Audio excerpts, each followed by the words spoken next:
Uwezo wa kushiriki tendo la ndoa hauwezi kuimarika endapo kunakuwa hakuna mtiririko mzuri wa damu kwenye mwili wako. Niko hapa kukuelekeza vitu vya kufanya ili kuhakikisha mtiririko wa damu unakuwa mzuri kwenye mwili, hasa maeneo ya uume, na kusaidia tendo lako la ndoa kuweza kuwa imara. Jambo la kwanza, hakikisha sana unafanya mazoezi, mfano kutembea, kukimbia, kuruka kamba, kuogelea na kuendesha baskeli.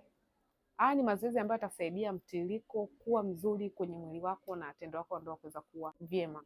2, kula vyakula hivi: mboga za majani, samaki, kula matunda hasa ndizi, parachichi, tikiti maji, kuwa mtumiaji wa korosho, tafuna karanga mbichi, tafuna tende. Ukiwa na nidhamu kwenye kufanya hilo kuelekeza, utakuwa na tendo la ndoa lililo bora zaidi.